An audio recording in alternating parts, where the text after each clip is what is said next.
ഇപ്പോൾ Kodanad forest range officer മാധ്യമങ്ങളെ കാണുകയാണ്. പുലിപ്പല്ല് കേസുമായി ബന്ധപ്പെട്ട വേടനെതിരായിട്ടുള്ള തുടർ നടപടികൾ സംബന്ധിച്ച കാര്യങ്ങളാണ് വിശദീകരിക്കുന്നത്. അല്ല, പുള്ളി കൈ കിട്ടുമ്പോഴത്തേക്ക് ഒരു ഗിഫ്റ്റ് എന്നുള്ള നിലയിലാണ് പുള്ളി എഴുതുന്നത്.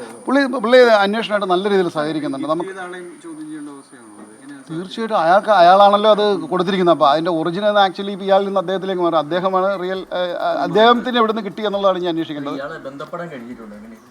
ഇല്ല അഡ്രസ്സ് പോലും ഇവൻ ഇപ്പോൾ നമ്മൾ മൊഴി ഒക്കെ എടുത്ത് രേഖപ്പെടുത്തി കഴിഞ്ഞിട്ടേ ഉള്ളൂ. അതിൽ നിന്ന് കിട്ടി. ഇനിയിപ്പോൾ കൂടുതൽ നമുക്കൊരു സമയപരിധിയുണ്ട്. അറസ്റ്റ് ചെയ്ത് 24 മണിക്കൂർ യാത്രാ സമയം മാത്രമേ നമുക്ക് കോടതിയിൽ ഹാജരാക്കുന്നതിനായിട്ട് അനുവദിക്കുന്നുള്ളൂ. അപ്പോൾ അതുമായിട്ട് ബന്ധപ്പെട്ട് നമുക്ക് ഉച്ചയോടുകൂടി ഹാജരാക്കണം. അതിനുശേഷം നമ്മൾ ഇത് കസ്റ്റഡിയിൽ വാങ്ങുന്നുണ്ട്.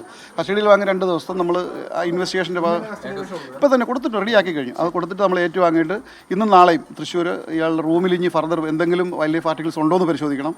ഇപ്പോൾ 2 തെളിവെടുപ്പിൻ്റെ ഭാഗമായിട്ട് പിന്നീട് ഇയാൾ മൊഴിയിലും ഈ പറഞ്ഞ ഇൻസ്റ്റാഗ്രാമിലൊക്കെ അയാൾക്ക് ഫോളോ ചെയ്യുന്ന ആളാണോ എന്നെങ്കിൽ അയാളുടെ ഡീറ്റെയിൽസ് ഒക്കെ നമുക്ക് ട്രേസ് ചെയ്യാൻ പറ്റും. ഫോൺ ഇപ്പോൾ നിലവിൽ പോലീസിൻ്റെ കയ്യിലാണ്. അന്വേഷണത്തിൻ്റെ ഭാഗമായിട്ട് നമ്മളത് ചോദിച്ചു വാങ്ങും. നമുക്ക് പോലീസിൽ ബന്ധപ്പെട്ട് കഴിഞ്ഞാൽ ഇയാളുടെ പേഴ്സണൽ ഫോണ് മറ്റു കാര്യങ്ങൾ അല്ല ഇൻസ്റ്റാഗ്രാമിൽ കയറാനല്ലേ ഫോണെന്നില്ല, നമ്മുടെ ഫോണിൽ നിന്നല്ല അയാൾക്ക് അയാളുടെ ID വെച്ച് കയറാമല്ലോ. കയറിയിട്ട് നമുക്ക് ആ അന്വേഷണത്തിൻ്റെ ഭാഗമായിട്ട് അത് ചെയ്യണം. അദ്ദേഹം തന്നെ പറഞ്ഞ് ചെയ്യാം. ഇപ്പം നമുക്ക് അങ്ങനെ ഒരു സമയപരിധിയുണ്ട്. കോടതിയുമായിട്ട് ബന്ധപ്പെട്ട് നിയമ നടപടികൾ 2 ദിവസത്തേക്ക്. ഇത് ഇല്ല, ഇദ്ദേഹത്തെ ഇപ്പം ചോദ്യം ചെയ്ത് രഞ്ജിത്ത് അല്ലാതെ വേറെ ഇപ്പോൾ ആദ്യത്തെ ഒരു ഇതിൽ പുള്ളി കുറച്ച് ടെൻഷനിലൊക്കെ. പക്ഷെ അന്ന് കുറേ അധികം സംസാരിച്ചിരുന്നു. ഈ 2024 ജൂൺ ജൂലൈ മാസങ്ങളിലാണ് ആ പ്രോഗ്രാം നടന്നത് മദ്രാസിൽ. അപ്പോൾ അതുമായിട്ട് ബന്ധപ്പെട്ട് ഇവർ കുറച്ച് നേരം സംസാരിച്ചിരുന്നു. അപ്പോൾ ആ ഒരു സ്ലാങ്ങിൽ നിന്നാണ് ശ്രീലങ്കയാണ് അപ്പോൾ കൂടുതൽ പരിചയപ്പെട്ടപ്പോൾ ഇദ്ദേഹത്തിൻ്റെ ഐഡൻറ്റിഫൈ അറിയണം.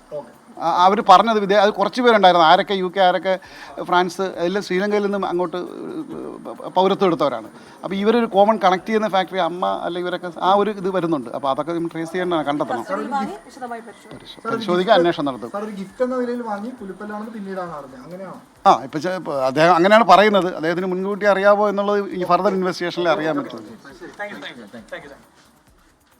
Kodanad range officer, forest range ഓഫീസറാണ് ഇപ്പോൾ മാധ്യമങ്ങളെ കണ്ട് കാര്യങ്ങൾ വിശദീകരിച്ചത്.